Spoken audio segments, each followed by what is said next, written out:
موقع دیا. آواز آ رہی ہے؟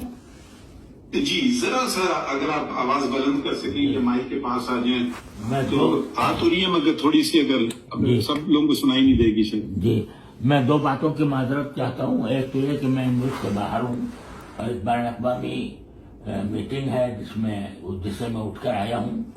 تو اور دوسری بات یہ کہ میرے گلے کی تکلیف کی وجہ سے میری آواز ذرا بدلی ہوئی ہے. تو پتہ نہیں آپ حضرات کو سننے میں کوئی دشواری ہے. میں اپنی طرف سے پوری کوشش کروں گا کہ بلند آواز سے آپ سے بات کروں. ذرا آپ مجھے بتا دیں کہ آواز سننے میں آ رہی ہے یا نہیں؟ اب بالکل اچھی طرح سے آپ کی آواز آ رہی ہے. جی بہت اچھا. دیکھیے اس فیصلے کے بارے میں جو 6 فروری کا فیصلہ تھا اور جو نظر ثانی کیس کا آپ کے فیصلہ سامنے ہے. جی اس وقت میرے سامنے میں چونکہ باہر ہوں لہٰذا سارے کاغذات میرے پاس نہیں ہیں لیکن فیصلے دونوں میں نے پڑھے ہیں اور اس کے اوپر اچھی طرح غور کیا ہے. اور دونوں فیصلوں کے بارے میں ہم نے ایک مفصل تحریر بھیجی ہے. ایک تو وہ تھی جو 6 فروری کے فیصلے سے متعلق تھی. وہ آپ حضرات کو پہلے ہی پہنچ چکی تھی. آپ نے اس کا نظر ثانی کے فیصلے میں بھی حوالہ دیا ہے. اور دوسری تحریر جو نظر ثانی کے فیصلے میں جو آپ حضرات نے فیصلہ دیا اس کے اوپر ایک مفصل تبصرہ وہ میں نے اور مفتی منیب الرحمان صاحب وغیرہ نے لکھ کر دیا تھا. وہ شاید تو ہوا لیکن آپ کے پاس نہیں پہنچا تھا. میں نے جن صاحب نے آج ویڈیو لنک پر خطاب کرنے کے بارے میں مجھ سے ذکر کیا تو میں نے ان کو بھیج دیا تھا کہ وہ عدالت میں پیش کر دیں کہ اس نظر ثانی کے فیصلے سے متعلق جو کچھ ہمیں اشکالات ہیں یا جو اس میں ہمارے لحاظ سے اس میں جو غلطیاں ہوئی ہیں اس کی تفصیل اس تبصرے کے اندر موجود ہے. مجھے نہیں معلوم کہ وہ آپ تک پہنچی ہے یا نہیں. وہ منگوا لیں گے. میرے سامنے تو نہیں ہے مگر آپ سے ہم اگر سن لیں کیونکہ کبھی کبھی پڑھنے میں پھر غلطی ہو جائے گی. بہتر ہے کہ ہم چاہ رہے تھے کہ ڈائریکٹلی آپ سے سنیں آپ سب سے کیونکہ پہلے بھی تو ہم نے منگوائے تھے. پھر ہو سکتا ہے ہماری سمجھ میں غلطی ہو. آپ جب کچھ بات کریں گے تو ہو سکتا ہے اس سے ہم آپ مزید وضاحت لے لیں. ٹھیک ہے. تو اگر آپ کو یاد ہیں چیدہ باتیں اس میں سے یا تمام باتیں تو ہم ان کو نوٹ کرتے جائیں گے. ٹھیک ہے جی. اس میں پہلی بات تو یہ ہے کہ ہم نے یہ گزارش کی تھی کہ جب نظر ثانی کے لیے اس کیس کو منظور کر لیا گیا اور اس منظور کرنے کے بعد آپ نے بہت سے لوگوں کو نوٹس دیے اور ان سے کہا کہ وہ اپنی آراء لکھ کر بھیجیں یا خود پیش ہوں. تو اس میں متعدد اطراف سے آپ کے پاس جوابات آئے. ان میں ہمارا وہ جواب بھی تھا جس پر شاید 5 یا 7 حضرات کے دستخط تھے. اس میں جو نکات اٹھائے گئے تھے نظر ثانی کے وقت میں ضروری تھا کہ ان سارے نکات کو ایک ایک کر کے ذکر کر کے اس کے اندر اگر کوئی نکات میں کوئی غلطی تھی یا اعتراض وہ درست نہیں تھا تو اس کے اوپر بحث کی جاتی. لیکن افسوس ہے کہ وہ سارے نکات آپ حضرات تک پہنچے. آپ نے اس کا بہت ہی سرسری ذکر کیا اور سرسری ذکر کر کے ان باتوں کا جو دلائل اس میں دیے گئے تھے اس کا کوئی جواب نہیں دیا. جب کسی شخص کو آپ طلب کریں اور وہ اپنی رائے پیش کریں جو مقدمے کے اہم مسائل پر مشتمل ہو تو فیصلے میں ضروری ہوتا ہے کہ ان تمام نکات کو اور ان تمام دلائل کو مفصل زیر بحث لایا جائے اور مفصل زیر بحث لائے جا کر اس کو بتایا جائے کہ اس میں جو تبصرہ کیا جا رہا ہے وہ کیسا صحیح ہے یا غلط ہے. مثال کے طور پر سارے لوگوں نے سوائے ایک کے یہ آپ سے عرض کیا تھا کہ 6 فروری کے فیصلے میں آپ نے جو آیات کریمہ درج کی تھیں یہ تو بہت اچھی بات ہے کہ آپ فیصلوں میں قرآن و سنت کے حوالے دیتے ہیں. یہ ہمارے لیے ایک اچھی بات ہے. لیکن جب قرآن کریم کی آیات کو آؤٹ آف کانٹیکسٹ دیا جاتا ہے تو وہ اللہ بچائے تحریف تک بات پہنچ جاتی ہے. تو اس مقدمے کے تناظر میں جو مبارک ثانی کے کیس میں ہماری بالکل سمجھ سے باہر ہے، اور کوئی بھی آدمی جب اس کو پڑھے گا ان آیات کو اور اس کے بعد آپ کا یہ ریمارک پڑے گا کہ اگر یہ آیات ذہن میں ہوتی اور آئین کی دفعات موجود ہوتی تو یہ مقدمہ درج ہی نہیں ہونا چاہیے تھا. یعنی ایک طرح سے آپ ان آیات کو بنیاد بنا رہے ہیں اس بات کی. نہیں تقی عثمانی صاحب، میں معذرت چاہتا ہوں، آپ برا نہ مانیں. نہیں، میں نے آپ کو بیچ میں آپ کو روکا. اگر ذرا سی وضاحت یوں کر دوں، یقیناً ہمیں بہت سارے وہ ملے کاغذات جن لوگوں کو ہم نے نوٹسز دی، صحیح ہے، اور اگر جتنے نکات ان میں تھے ان سب کو اگر ہم اٹینڈ نہیں کر پائے تو اس میں میری کوتاہی ہے. مگر پھر تو وہ فیصلہ نہیں ہوتا، وہ تو ایک کتاب بن جاتی. اب ہم ایک یہ بھی کہا جاتا ہے کہ جی بہت لمبے ہو جاتے ہیں فیصلے. پتہ نہیں میں صحیح کرتا ہوں یا غلط کرتا ہوں، مگر میں کوشش کرتا ہوں کہ فیصلے اتنے لمبے نہ ہوں کہ کوئی پڑھے نہیں. تو ہم جو سمجھ پائے، یقیناً غلط سمجھے ہوں گے نا، اسی لیے تو آپ یہ درخواست دی گئی ہے سرکار کی طرف سے. جی بالکل. تو وہ اگر اب ہم مزید آگے کی طرف بڑھیں تو بہتر ہوگا اگر آپ بنیاد بنائیں یہ جو فیصلہ ہے 29 مئی والا 2024 کا، کیونکہ اب تو وہ پرانی بات تو ختم ہو گئی، وہ اس میں ضم ہو گئی ہے. تو اس میں جو آپ سمجھتے ہیں نقاص ہیں، غلطیاں ہیں، یا آپ کے اعتراضات ہیں جو آپ لفظ بہتر سمجھنا چاہیں، تو پھر آپ برائے کرم آپ تجاویز دیجئے، ہماری رہنمائی فرمائیے، اور اگر ہمیں سمجھ نہیں آئی بات تو ہم سے سوال پوچھ لیں گے اور پھر کوشش کریں گے کہ بہتری کی طرف چلیں. تو آگے کو دیکھنا چاہیے. اس لیے آپ کی بات بھی بالکل صحیح ہے کہ میرا پتہ نہیں صحیح کرتا ہوں یا غلط کرتا ہوں، ابھی سے نہیں بلکہ چیف جسٹس بلوچستان کے وقت سے بھی میں، جہاں تک میری کم علمی ہے تو میں قرآن شریف اور حدیث مبارکہ اور فقہا کا حوالہ دیتا ہوں فیصلوں میں، کیونکہ ہم آخرکار اسلامی جمہوریہ پاکستان میں رہے. بے شک. اب دوسرے ملک اپنے ملکوں کے حوالے دیتے ہیں، تو ہماری جب تاریخ اتنی زبردست تاریخ ہے تو ہم اپنے حوالے بالکل نہیں دیتے ہیں. ہم اپنے فیصلوں میں امریکہ، برطانیہ، بھائی وہاں بھی کرنا چاہیے، مگر بہت ساری باتیں ہمارے کوشش رہتی ہیں. اب اس میں یقیناً غلطی بھی ہوگی. وہ شخص سب سے بہتر ہے جو کہ کوئی کام نہ کرے، اسے غلطی بھی نہیں ہوگی. میٹرک ایگزام مت ہو تو میٹرک میں فیل ہونے کا چانس ہی نہیں ہے. تو یہ میں کبھی اپنے آپ کو نہیں سمجھتا ہوں کہ میں غلطی سے بالاتر ہوں، اور اسی لیے آپ کو زحمت دی، اور ہم بہت مشکور ہیں کہ آپ کانفرنس اٹینڈ کر رہے ہیں اور اس کو چھوڑ کر کے آئے ہماری رہنمائی کے لیے. تو برائے کرم اگر آپ 29 مئی کے فیصلے میں اگر آپ ہمیں صرف بتا دیں کہ یہ جگہ غلط ہے، یہ پیراگراف غلط ہے، تو ہم اگر سمجھتے ہیں کہ آپ کی بات میں دلائل میں ہم آپ سے اگری کریں. ماشاءاللہ آپ تو ہمارے ساتھ رہ چکے ہیں، ہم تو آپ کی بڑی قدر کرتے ہیں. آپ تو شریعت کورٹ کے ممبر بھی تھے، اور میں بتا رہا تھا کہ ابھی واپس شریعت کورٹ فعال ہو چکی ہے. تو اگر ہم وہاں سے آغاز شروع کریں 29 مئی سے، اور آپ ہماری نشاندہی کے ساتھ ساتھ اپنے عذر کے اور ساتھ ساتھ پھر اپنے تجاویز بھی دیتے جائیں تو وہ ہم نوٹ کرتے جائیں گے.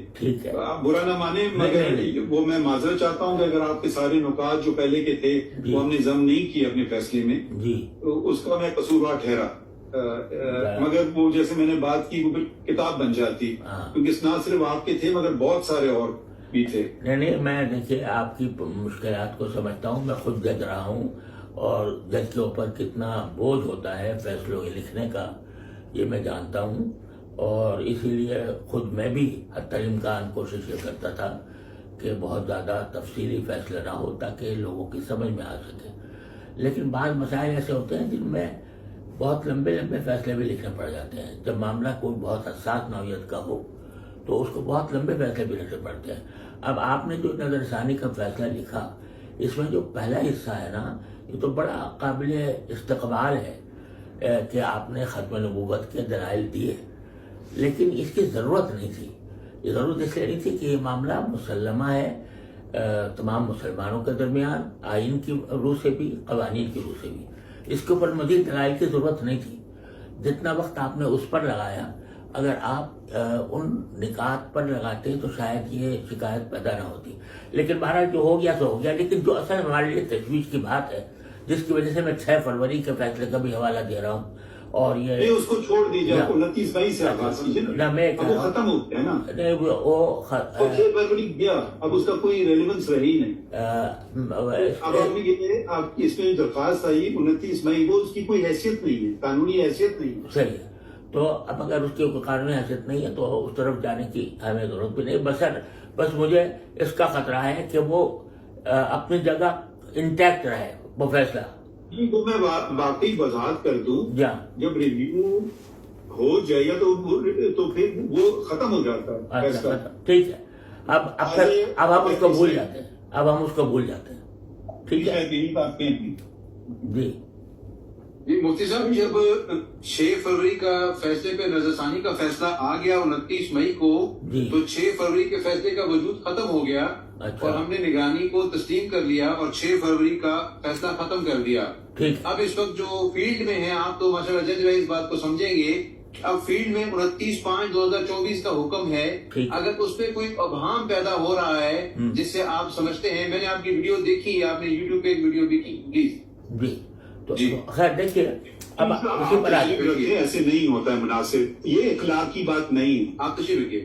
تو آپ اس میں تھوڑی سی آپ ہمیں رہنمائی کر دیں کہ نظر ثانی شدہ فیصلے میں جو آپ سمجھتے ہیں سکم ہے یا جس سے کوئی پیچیدگی پیدا ہو رہی ہے یا اس کا احتمال ہے، اس کی وضاحت فرما دیں تاکہ ہم اس کو دیکھ سکیں. دیکھیے، اس میں جو سب سے زیادہ سنگین بات ہے اس فیصلے کے اندر، وہ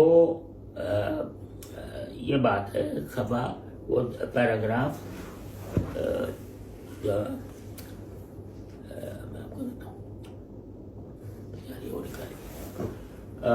پیراگراف 47 ہے شاید. میں 1 سیکنڈ میں آپ کو نکال کے دیتا ہوں. 45 پیراگراف کا حوالہ دیتے رہے. دیکھیے، میں یہ سمجھتا ہوں کہ سب سے زیادہ سنگین بات جو ہے وہ پیراگراف 42. جی ہاں 42. پیراگراف نمبر 7 اور پیراگراف نمبر 42. جی پہلا والا کون سا بتایا؟ Paragraph number 7 paragraph number 7. جی آپ پہلے 7 پہ بتا دیں پھر 42 پہ بتا دیں. 7 میں وہاں آپ نے یہ فرمایا ہے کہ وہ احمدی اپنے ایک نجی ادارے میں تعلیم دے رہے تھے، جس سے آپ نے یہ ایزیوم کر لیا کہ یہ قادیانی لوگ جو ہیں وہ اپنے نجی ادارے بنا سکتے ہیں اور اس میں تعلیم و تبلیغ کر سکتے ہیں. اسی طرح نمبر 42 میں آپ نے باقاعدہ تبلیغ کا لفظ استعمال کر کے آپ نے فرمایا کہ یہ اگر اپنے مذہب کی تبلیغ کریں تو یہ ان کی ایک عجیب اصطلاح استعمال فرمائی آپ نے کہ ان کے گھر کی تنہائی میں شامل ہوگی. گھر کی تنہائی غالباً آپ نے ترجمہ کیا ہے ان کی پرائیویسی کا شاید. تو یہ اس میں تبلیغ کی آپ نے غیر مشروط ہدایت دی تھی. غیر مشروط کے ساتھ آپ نے ایک لفظ ضرور بڑھایا کہ قانون کے مطابق، لیکن آپ نے جو اس میں سب سے پہلی بات تو یہ 298C جو پی پی سی کا 298C ہے، اس میں 2 لفظ الگ الگ بیان کیے ہیں. ہم نے اپنے تحریر میں وہ بات واضح کی ہے، یعنی جو جس چیز سے قادیانی حضرات کو منع کیا گیا ہے وہ 2 حصوں میں منقسم ہے 298C میں. ایک حصہ ہے پریچر اور پروپیگیٹس، ایک تو یہ ہے. پھر آگے اور invites others to their faith. تو ظاہر ہے کہ قانون میں کوئی لفظ ریڈنڈنٹ نہیں ہوتا. تو جب اگر ہم پریچنگ کو اور پروپیگیشن کو دوسروں کے متعلق قرار دیں گے تو invites others to their faith یا جملہ ریڈنڈنٹ ہو جاتا ہے. لہذا اس کا کوئی اور مطلب نہیں ہے کہ وہ اپنی کمیونٹی میں بھی اپنے آپ کو مسلمان ظاہر کر کے نہ تبلیغ کر سکتے ہیں نہ پریچنگ کر سکتے ہیں. 298C اگر آپ براہ کرم نکال لیں تو اس وقت میرے پاس مواد پورا موجود ہے. میرے سامنے ہے. جی میں پڑھ دوں آپ کے جی لیے؟ ضرور جی نہیں ضرور پڑھ دیں تو اچھا ہوگا. اچھا یہ میں پڑھ دیتا ہوں. جی یہ انگریزی میں تو انگریزی میں پڑھوں گا. ظاہر ہے انگریزی میں پڑھیں آپ. جی. Any person of the Qadiani group or the Lahori group who call themselves Ahmadis or by any other name, who directly or indirectly poses himself as a Muslim or calls or refers to his faith as Islam, or preaches or propagates his faith or invites others to accept his faith یہاں میں کیا by words. ہاں ٹھیک ہے. یہاں میں preaches or propagates. میں آپ کا پوائنٹ سمجھ رہا ہوں. جی. by words either spoken or written or by visible representations or in any manner whatsoever outrages the religious feelings of Muslims shall be punished with imprisonment for either description for a term which may extend to 3 years and shall also be liable to fine. جی میں بالکل 100% اتفاق کرتا ہوں. اب مطلب آپ کہہ رہے ہیں کہ یہ 2 پیراگراف یہ اس میں ابہام ظاہر کر رہے ہیں کہ یہ کہیں یہ 298C کے برعکس ہے. یہ آپ کا پوائنٹ ہے؟ جی بالکل یہ میرا پوائنٹ ہے کہ یہ صرف یعنی جو پیراگراف جو قابل اعتراض پیراگراف ہے 42 ہے نا. اگر یہ ہم ان کو وضاحت کرتے ہیں دیکھیے 42 ہے یا کچھ اور ہے ان کلیئر کلیش ود لا. یعنی یہ 298C کے بالکل مخالف ہے جو آپ نے پیراگراف 47 لکھا ہے. نہیں آپ کہہ رہے ہیں کہ 2 پیراگراف کو وہ ختم کر دیں یا کلیریفائی کر دیں؟ کیا آپ فرما رہے ہیں؟ یہ دیکھیے اگر بات کو مختصر کیا جائے تو میری گزارش یہ ہے کہ پیراگراف نمبر 7 یہ پورا حذف کیا جائے. ٹھیک ہے. اچھا پیراگراف 42 اس کو مکمل حذف کیا جائے. اور اس کے جو متعلقات ہیں یعنی بعض جگہ کئی جگہ اس چیز کا حوالہ آیا ہے وہ اگرچہ یعنی ضمناً آیا ہے لیکن اگر آپ اس کو حذف کر دیں گے تو امید ہے کہ وہ خود بخود ختم ہو جائیں گے. لیکن جو سب سے اہم چیز جو میں چاہتا ہوں آپ کی خدمت میں اس کی تجویز پیش کرتا ہوں وہ یہ ہے جناب. آپ مجھے شرمندہ نہ کریں. ہم آپ کی بڑی قدر کرتے ہیں. نہیں بہت شکریہ. آپ میرے بڑے ہیں بزرگ ہیں. بہت شکریہ. آپ بالکل بغیر جھجک کے ہمیں بتائیے. جی انسان غلطی کا پتلا ہے اور میں تو ماشاءاللہ آپ کا پھر سے بتا دیں کہ یہ آپ نے بڑی اچھی بات کی. یہ 2 پیراگراف ہیں اور اس کے متعلقات جو باتیں آپ نے آٹومیٹکلی ختم ہو جائیں وہ ختم ہو جائیں. اب میں ذرا سا اور تھوڑا سا آگے بڑھتا ہوں. اور دیکھیے میں یہ چاہتا ہوں کہ جب دیکھیے آپ نے دیکھا کہ یہ مسئلہ کتنا حساس ہے اس کا اندازہ تو آپ کو ہوا ہوگا. اور ساتھ ہی یہ بات بھی کہ ہمارے ایمان کی ایک بہت بڑا اہم عقیدہ ہے. اور اس کے اوپر آپ نے دیکھا کہ کتنا بڑا فیصلہ آئین پاکستان نے کیا, کس طرح اس کے وہ ترمیم دستور کے اندر کی گئی. تو اس میں ہم جب کوئی مسئلے میں الجھ گئے ہیں کہیں تو ہمیں محض ٹیکنیکلٹیز کی بنیاد پر بات کو بے دلی سے نہیں کرنا چاہیے, بلکہ جب نظر ثانی کریں یا کسی غلطی کی کریکشن کریں تو کھلے دل کے ساتھ کریں. اور اس کے لیے میں کہتا ہوں کہ ان 2 پیراگراف کو حذف کرنے کے بعد ان کے متعلقات خود بخود حذف ہو جائیں گے. میں یہ چاہتا ہوں کہ 49C جو آخری جو آرڈر ہے کے کلمات ہیں نا 49C جو ایک طرح سے آپ نے پورے فیصلے کا جو آرڈر نکالا ہے وہ ذرا برائے کرم اپنے سامنے رکھ لیں. جی جی رکھیے. 49C یا جی میں نے یہ ہاں 49 جی ہوا نا جی. جی فرمائیے. اچھا اسم کو میں نے اس کی جگہ ایک عبارت تجویز کی ہے.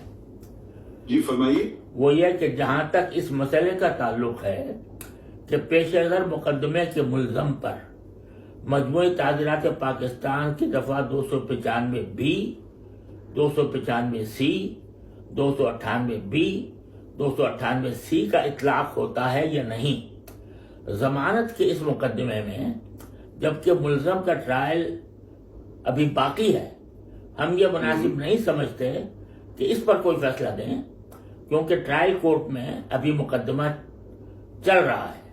ٹرائل کورٹ کو چاہیے کہ ہمارے فیصلے مورخہ 6 فروری سے متاثر ہوئے بغیر مقدمے کی کارروائی جاری رکھے اور تمام حالات مقدمہ کو سامنے رکھتے ہوئے اس بات کا فیصلہ کرے کہ ملزم پر مذکورہ دفعات کے تحت جرم بنتا ہے یا نہیں، خالص میرٹ پہ اس کا فیصلہ کرے، اور اس طرح نظر ثانی کے تمام درخواستیں جزوی طور پر منظور کی جاتی ہیں. یہ آپ اتنی جلدی میں لکھنا پایا، آپ یہ میں ابھی عبارت بھیج دیں گے ہمیں؟ جی ضرور. میں ابھی جو صاحب میرے رابطے میں ہیں میں ان کو بھیج دیتا ہوں. ٹھیک ہے. مزید کوئی بات؟ جی میں یہ چاہتا ہوں کہ میں گزارش یہ ہے کہ اس معاملے کو زیادہ لٹک جائے اور یعنی اس کی وجہ سے اضطراب انتشار یہ پیدا ہوا. آپ کی بڑی مہربانی ہے کہ آپ نے متعلقہ حضرات کو بلایا، ان کو سنا اور اس کے بعد آپ نے فیصلہ کیا. اب یہ آخری بار ہو رہا ہے، تو اس آخری بار میں براہ کرم جتنے اشکالات پیدا ہوئے ہیں، اشکال کیا پیدا ہوا میں آپ کے سامنے رکھ دیتا ہوں. وہ یہ ہے کہ قادیانیوں کو تبلیغ کی اجازت دی گئی ہے جو 298C کے بالکل خلاف ہے. اور دوسری بات یہ ہے کہ آپ نے جو اپنے فیصلے میں قومی اسمبلی کے اندر جو تقریریں ہوئی تھیں اس وقت، اور اس میں یہ کہا گیا تھا، میں اس پہلو کو ذرا تھوڑی وضاحت سے عرض کرنا چاہتا ہوں اگر آپ اجازت دیں تو. نہیں اجازت ہے. اچھا، تو وہ یہ ہے کہ اس اسمبلی کی میں جو تقریریں ہوئی تھیں اس میں یہ ضرور کہا گیا تھا کہ ہم ان کو ایک غیر مسلم اقلیت قرار دے کر غیر مسلم اقلیت کے کو حقوق دیں گے. یہ بات جو تھی نا، یہ پاکستان اسلام کی تاریخ کے تمام کیسز کے بالکل برعکس تھی. یعنی آپ نبی کریم صلی اللہ علیہ وسلم کے زمانے سے یہاں میں ذرا آپ کو برا نہ مانیے، کیونکہ پارلیمان میں کیا ہوا اب وہ تو ریکارڈ کا حصہ ہے نا. میں پارلیمان کو تو کوئی حکم نہیں دے سکتا ہوں کہ آپ یہ کریں یا وہ کریں. نہیں میں بالکل نہیں کر پارلیمان میں جو کہا گیا وہ غلط ہے. میرا کام نہیں ہے، ہمارا کام نہیں ہے. نہیں بالکل ٹھیک ہے. میں اور بات کرنا چاہ رہا ہوں، ذرا پوری کر دوں آپ اس کے بعد پھر میں غلط سمجھا. جی معاف کیجیے. یعنی پوری اسلامی تاریخ میں کوئی ایک مثال بھی ایسی نہیں ملتی کہ کوئی نبوت کا جھوٹا مدعی پیدا ہوا ہو اور اس کے متبعین کی جماعت ہوئی ہو اور اس کو دارالاسلام میں ذمی یا غیر مسلم اقلیت قرار دیا گیا ہو، بلکہ ان کے خلاف باقاعدہ جنگ ہوئی. آپ مجھ سے زیادہ بہتر جانتے ہوں گے، آپ نے تاریخ پڑھی ہے. مسیلمہ کذاب کے ساتھ کیا ہوا، طلحہ بن خویلد کے ساتھ کیا ہوا، بعد میں جتنے جھوٹے مدعی یعنی نبوت پیدا ہوئے ان کے ساتھ. یہ تقی عثمانی صاحب آپ کی میں بہت عزت کرتا ہوں، اگر ہم فیصلے پہ رہیں باتیں اس میں یہ نہیں کہہ رہا ہوں کہ اس میں آپ کی سے میں ڈس ایگری کر رہا ہوں، مگر فیصلے میں ہم نے تو ایسی کوئی آپ نے جو باتیں کی وہ نشاندہی کی وہ میں نے نوٹ کر لی. اب میں زیادہ اس ڈبیٹ کو بڑھانا نہیں چاہتا ہوں کیونکہ اب پارلیمان میں جو کچھ ہوا میرے لیے ایک عدالت میں تنقید کرنا، میں اداروں کی عزت کرتا ہوں. آپ کی جگہ میں تنقید نہیں کر رہا، ہم ایکسپیکٹ کرتے ہیں وہ تھوڑی ہماری بھی عزت کر لیں، ہم ان کی تو پوری کریں گے. نہیں ہم پوری عزت کرتے ہیں، پارلیمنٹ کی بھی عدالت کی بھی. میری بات پوری ہو جائے تو شاید آپ کا اشکال دور ہو جائے. میں کہہ رہا ہوں اچھا۔ کہ تاریخ اسلام میں کہیں بھی کسی مدعی نبوت یا اس کے پیروکاروں کو ذمی کی اصطلاح کے طور پر یعنی غیر مسلم اقلیت کے طور پر مانا نہیں گیا، لیکن پاکستان واحد ملک ہے کہ اس میں یہ کہا گیا کہ چونکہ پاکستان یہ جنگ کے ذریعے نہیں حاصل کیا گیا بلکہ جمہوری طریقے پر اور انتخابات کے ذریعے حاصل کیا گیا ہے، لہذا ہم اس غیر مسلم اقلیتوں کے ساتھ بہتر سلوک کرنے کے پابند ہیں اپنے اس معاہدے کے تحت جس کے تحت ہمارا پاکستان بنا تھا۔ لہذا آپ دیکھیں گے کہ شروع سے جب سے قادیانیوں کے خلاف کوئی تحریک مسلمانوں کی شروع ہوئی ہے، چاہے وہ علماء کی طرف سے ہو یا کسی اور طرف سے ہو، اس میں یہ نہیں کہا گیا کہ شریعت کا اصل حکم ان پر نافذ کیا جائے، یہ زندیق ہے، بلکہ یہ کہا گیا کہ ہم ان کو غیر مسلم اقلیت تسلیم کرنے کو تیار ہیں۔ یہ گویا ایک طرح سے رعایت دی گئی قادیانیوں کو کہ اگر وہ اپنے آپ کو غیر مسلم تسلیم کر لیں اور غیر مسلم تو ہم ان کو غیر مسلم اقلیت کے تمام حقوق دینے کے لیے تیار ہیں۔ یہی باتیں پارلیمنٹ میں کہی گئی تھیں اور یہی باتیں بعد میں بھی دہرائی گئی ہیں۔ ہمیں اس پر تنقید نہیں کرنی ہے، ہمیں ان کو ماننا ہے کہ ہم غیر مسلم اقلیت ہم ان کو ماننے کو تیار ہیں، لیکن اس صورت میں جبکہ وہ خود اپنے آپ کو مانے۔ اگر وہ خود غیر مسلم اقلیت ہو کر اپنا اعتراف کر کے اپنے آپ کو غیر مسلم اقلیت کے طور پر رجسٹر کرائیں اور اس میں کوئی ایسی علامت ایسا نہ رکھیں جس سے لوگوں کو یہ دھوکہ ہو کہ یہ مسلمانوں کی کوئی قسم ہے، تو آج بھی ہمارے پاس پارلیمنٹ کے اندر ان کے لیے اقلیتوں کی سیٹوں میں ایک سیٹ ان کی موجود ہے، میرا خیال ہے آپ زیادہ بہتر جانتے ہوں گے، ان میں ایک ہے نا سیٹ احمدیوں کی۔ جی ہوتی تو تھی، میں ابھی چیک کر کے بتاتا ہوں آپ کو۔ تو ایک سیٹ ان کے موجود ہے۔ اسی طرح سے اقلیتوں کا ایک بورڈ ہوتا ہے، اس کے اندر بھی ان کی سیٹ موجود ہے۔ اب وہ حضرات اپنا جو حق آئینی ہے کہ وہ ان کی ایک سیٹ اسمبلی میں ہے، ایک سیٹ ان کے اقلیتی بورڈ میں ہے، لیکن اس کو حاصل کرنے کے لیے ان کو یہ ماننا پڑے گا کہ جو ترمیم آئین کے اندر ہوئی ہے وہ درست ہوئی ہے اور ہم اس کو مانتے ہیں۔ ہم اپنے آپ کو غیر مسلم اٹارنی جنرل صاحب سے معاونت اس پوائنٹ پہ کر لوں جی، آپ فرمائیے کہ prior to the 17th amendment آپ اردو میں فرمائیے جی 17ویں ترمیم سے پہلے تو مخصوص کی گئی تھی اقلیتوں کے لیے ان کے مذہب کی بات کر لوں جی سر، یہ قادیانیوں کی بات کر جی تھی 2002 تک تھی، آخری اسمبلی جو 97 کی تھی اس میں تھی جی ایم ڈی او کے لیے ایک سیٹ ہوتی تھی۔ اب یہ ہے 2002 کے بعد سے اب وہ بس غیر مسلموں کے لیے ہے، اس میں یہ نہیں ہے کہ کس اقلیت کی کتنی ہوگی، اب وہ 10 سیٹیں ہیں، وہ کسی کی بھی ہو سکتی ہیں، اب وہ بڑی تفریق نہیں ہے، وہ پہلے تھی اب نہیں ہے۔ آپ نے سن لیے مفتی صاحب، آپ نے سنا؟ جی میں سنا۔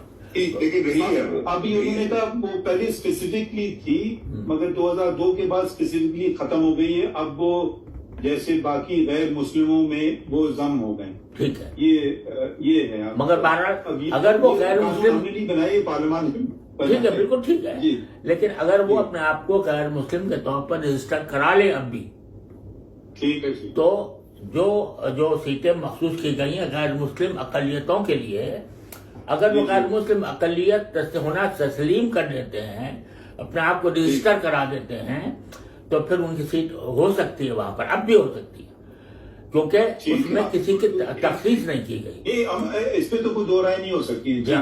ٹھیک ہے نا، لیکن انہوں نے ایسا نہیں کیا، انہوں نے باوجود یہ ساری باتیں، ساری سہولیات، میں نے عرض کیا تھا اصل مطلب وہ تھا جو صحیح مسئلے میں کتاب کے ساتھ ہوا تھا، لیکن پاکستان چونکہ ایک معاہدے کے تحت بنا ہے، اس معاہدے کے تحت بننے کی وجہ سے علماء نے بھی اس بات کو یعنی سوال اٹھایا کہ ان کے خلاف جنگ کرو، ان کو مارو، بلکہ انہوں نے یہی کہا کہ ان کو غیر مسلم اقلیت قرار دے دو، اور غیر مسلم اقلیت قرار دے کر ان کو جو حقوق حاصل ہیں وہ دیے جائیں، اور اس کا مطلب یہ تھا کہ اپنے آپ کو غیر مسلم اقلیت تسلیم کریں، غیر مسلم اقلیت کے طور پر اپنے آپ کو رجسٹر کرائیں، رجسٹر کرا کے ان کو جو اقلیت، اور البتہ اس رجسٹر اس طرح کرائے کہ اس میں کوئی مسلمان کا یا کسی اسلام کے شاعر کا یا مسلمانوں کے کسی لفظ سے یا کسی لوگوں کو دھوکہ نہ دیں، بلکہ کوئی اپنا الگ نام رکھیں، الگ اس کی ان کی اصطلاحات ہوں، اور یہ تسلیم کریں کہ ہم غیر مسلم اقلیت ہیں۔ بلکہ ایک موقع پر جناب چیف جسٹس، میں نے ایک تجویز پیش کی تھی جب ایک مسئلہ آیا تھا کہ اقلیتی بورڈ شاید کوئی ادارہ ہے ہمارے ہاں، کسی وقت اس میں یہ خیال آیا تھا کہ کسی احمدی کو بھی اس میں شریک کیا جائے، قادیانی کو شروع کیا جائے، تو لوگوں نے اس کی مخالفت کی تھی۔ مخالفت اس لیے کی تھی کہ انہوں نے اپنے آپ کو تو غیر مسلم تسلیم کیا ہی نہیں، لہذا وہ اس سیٹ کے کیسے حقدار ہو سکتے ہیں۔ میں نے اس موقع پر ایک تجویز دی تھی، وہ اپنے دوستوں سے مشورہ کیے بغیر، لیکن میرے خیال میں وہ بڑی منصفانہ تجویز تھی، اور وہ یہ کہ حکومت یا آپ اس وقت چیف جسٹس کے طور پر جو ان کے سربراہ ہیں، مرزا اس وقت تیسرے خلیفہ ہیں یا چوتھے، ان کو آپ پیشکش کریں کہ ہمارے پاس اقلیتی سیٹیں موجود ہیں، اگر آپ اس سے فائدہ اٹھانا چاہیں تو براہ کرم اپنے آپ کو غیر مسلم اقلیت رجسٹر کرائیں، اور غیر مسلم اقلیت رجسٹر کرا کر آپ ان اقلیتوں کے حقوق کا فائدہ اٹھانے کی کوشش کریں۔ اگر وہ اپنے آپ کو صرف یہاں پاکستان میں نہیں، پورے عالمی بنیاد پر وہ اپنے آپ کو غیر مسلم اقلیت قرار دینے پر راضی ہو جاتے ہیں، تو وہ جتنے سارے حقوق غیر مسلموں کے آئین نے دیے ہیں یا بحث اقلیت ان کو حاصل ہوتے ہیں، وہ سارے حاصل ہوں گے، ہمیں اس پر کوئی اشکال نہیں ہوگا۔ لیکن اگر وہ یہ کہیں کہ نہیں صاحب، آپ نے تو فیصلہ ہی غلط کیا، آپ کا آئین غلط ہے، آپ نے ہمیں غیر مسلم قرار دیا تو ہم پر ظلم کیا، تو پھر اس صورت میں جب وہ اس کو نہیں مانیں گے تو آئین کی دی ہوئی وہ سہولتیں جو غیر مسلم اقلیتوں کے لیے ہیں، وہ اس سے کیسے فائدہ اٹھا سکتے ہیں؟ اور یہ بات ظہیر الدین بنام ریاست والے فیصلے میں بھی یہ بات کہی گئی ہے۔ لہذا میں سمجھ گیا آپ کی بات۔ میں ایک بات آپ کو ذرا بتا دوں، یہ آپ کو تو یقیناً پتا ہوگی، مگر آپ کا کتاب نہیں ہے، آئین کی شق 260 کی ذیلی شق 3، وہ میں پڑھ دیتا ہوں۔ In the Constitution and all enactments and other legal instruments, unless there is anything repugnant in the subject or context. A. Muslim means a person who believes in the unity and oneness of Almighty Allah, in the absolute and unqualified finality of the prophethood of Muhammad, peace be upon him, the last of the prophets, and does not believe in or recognize as a prophet or religious reformer any person who claimed or claims to be a prophet in any sense of the word or of any description whatsoever after Muhammad, peace be upon him. And B. Non-Muslim means, یہ تو مسلم کی انہیں تعریف کر دی آئین نے، and non-Muslim means a person who is not a Muslim and includes a person belonging to the Christian, Hindu, Sikh, Buddhist or Parsi community, a person of the Qadiani group or the Lahori group who call themselves Ahmadis or by any other name, or a Baha'i, and a person belonging to any of the scheduled caste. تو آئین نے تو اس کی بالکل وضاحت کر دی ہے، اس میں تو کوئی دو ہماری رائے کیا ہے، یہ تو ہم سب پہ ہم پابند ہیں، کیونکہ ہم حالفی اٹھاتے ہیں آئین پہ، تو مطلب یہ تو مجھ پہ بھی یہ بالکل پابند کر دیا ہے سب کو، بالکل صحیح، نہ صرف کہ پوری ریاست کو، بالکل صحیح، شہری رہتے ہیں سب کو پابند کیا ہوا، بالکل بالکل صحیح۔ تو اس کو وہ ابہام کی بات نہیں ہے، کیا ہے نہیں؟ دیکھیے میں نے پڑھے دو شکیں پڑھی، ہاں اس میں کوئی ابہام نہیں ہے، یہ آئین میں کوئی ابہام نہیں ہے، لیکن اس کی ایپلیکیشن اس معنی میں ہے کہ کون سی غیر مسلم اقلیت کو وہ حقوق حاصل ہوں گے۔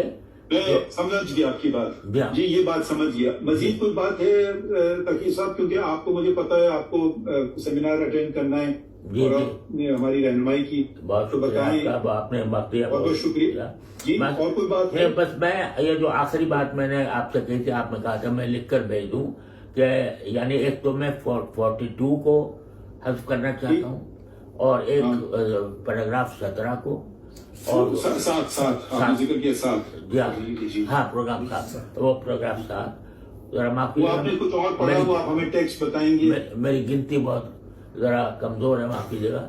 تو پیراگراف 7 اور پیراگراف 42 اس کو تو میں نے حل کیا کہ مکمل حذف کیا جائے.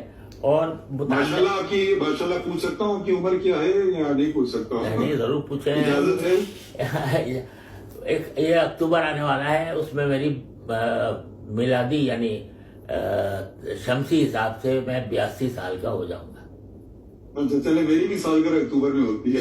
ماشاء اللہ آپ کو اللہ تعالیٰ مزید عمر کرے اور تندرست رکھے. آپ کی کتنی عمر ہے؟ رہنمائی کرتے رہیے گا. جی ہم تو حاضر ہیں جناب. ہم تو 17 سال یہاں رہے ہیں آپ کے سپریم کورٹ میں. اچھا بس ایک ذرا سا اگر میں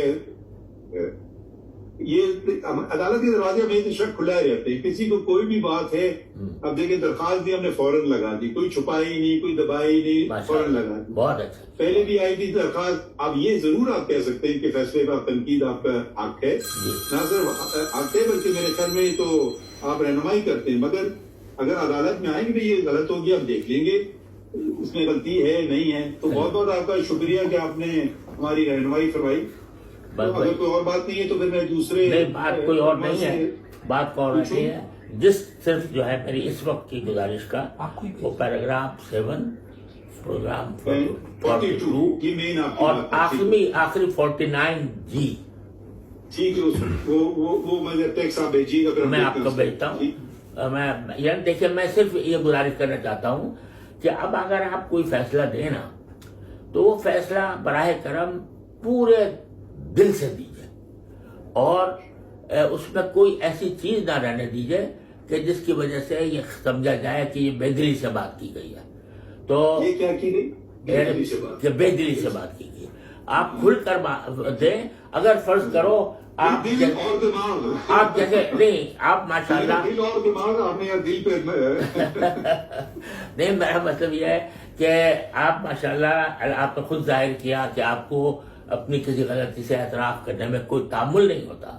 یہ اتنی اچھی صفت ہے کہ نہیں, یہ میں تو پھر گناہگار ٹھہرا اگر میں یہ کہوں کہ جی بھائی غلطیاں, یہ تو آپ کا یہ سب بات ہے. تو میں روزانہ یہی آپ سے کہہ رہا ہوں, یہ میری دعا رہتی ہے کہ اللہ تعالیٰ میرے کو اب نہ جاننے طور پہ ہم پتہ نہیں کتنی غلطیاں کر بیٹھتے ہوں. صحیح بات. تو جب آپ یہ خود آپ کا یہ ذہن ہے اور حدیث بھی موجود ہے اس کے اوپر, فاروق اعظم کے فیصلے موجود ہیں اس بات کے اوپر کہ بھئی اگر وہ اسی لیے وہ پرانے زمانے میں لوگ قاضی بنتے نہیں تھے. کیا کہا گیا کہ وہ یہ تلوار کے دھار کے بیٹھنے کے اوپر بیٹھنے کے برابر ہے. ہاں یہ صحیح ہے بالکل. آپ کو پتا ہے کہ وہ منصور نے کیا کیا. جی صحیح ہے. وہ قاضی بننے کے لیے وہ نہیں بننا چاہ رہے تھے. صحیح بات ہے بالکل صحیح. وہ تو خیر آپ ہم سے بہتر جانتے ہیں وہ سارے واقعے.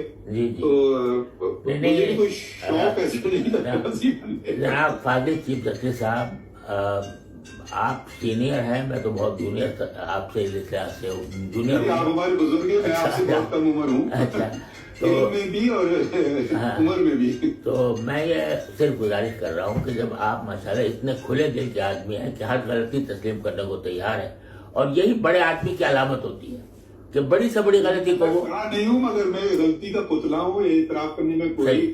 تو لہٰذا اگر میری گزارش جو ہے کہ 49 والی جو آپ کا آخری جو کنکلوڈنگ آرڈر مجھے وہ ذرا آپ نے لمبی بات کی, مجھے میں ابھی بھیج دیتا ہوں, اس پر آپ ضرور غور فرمائیے گا تو اس سے سارا اضطراب ختم ہو جائے گا. ٹھیک ہے انشاءاللہ. میں آپ کی باتوں غور کریں گے ہم. جی ضرور. میں ان کو جو مجھ سے رابطے بھی تھے ظفر اقبال صاحب, میں ان کو بھیج رہا ہوں. مجھ سے بہت بہت شکریہ. ان کو فارورڈ کر دیں, وہ مجھے ہمیں پرنٹ آؤٹ دے دیں گے. میں فوراً بھیج دیتا ہوں, مگر براہ کرم اس کو دیکھیے گا ضرور, اس پر غور ضرور کیجیے گا. جی ضرور دیکھیں گے انشاءاللہ. آپ کو زحمت دی ہے اسی لیے تو نہیں بلایا کہ بغیر غور کیے. ایک دفعہ پھر میں اپنی طرف سے اور اپنے ساتھیوں کی طرف سے آپ کا شکریہ ادا کرنا چاہتا ہوں کہ آپ نے وقت نکالا ہو. یقیناً آپ کو کچھ دشواری ہوئی ہوگی آنے میں ادھر, اور لیکن دیکھیے ایڈریس کرنے میں یہاں میں انٹرنیشنل کانفرنس ہے جس کو میں چیئر کر رہا ہوں، ان سے کون سی کانفرنس ہے؟ یہ ہماری ایک کانفرنس ہے Shariah council for the Islamic financial institutions, تو وہ کچھ اسٹینڈرڈز تیار کر رہی ہے اسلامک فائنانس کے، تو اس اسٹینڈرڈز کا تیار کرنے میں 20 ملکوں کے علماء اس میں شریک ہیں، اور یہ 30 سال سے کر رہی ہے۔ اس کے اوپر یہ سمجھے کہ تقریباً 2000 صفحات کی اسٹینڈرڈز سارے اسلامک بینکس کے لیے کہ وہ کس طرح کام کریں گے وہ تیار کیے گئے ہیں اور کیا کیا جا رہے ہیں۔ بہت ہی دیدہ ریزی کا کام ہے، تو وہ اس کو میں چیئر کرتا ہوں۔ تو وہ کبھی کہیں کون سے شہر میں آپ؟ میں اس وقت میں استنبول میں ہوں، ترکی میں۔ استنبول میں؟ اچھا ٹھیک ٹھیک، یا تو شکریہ۔ میں انشاءاللہ وہ ایک بار پھر آپ کا شکریہ۔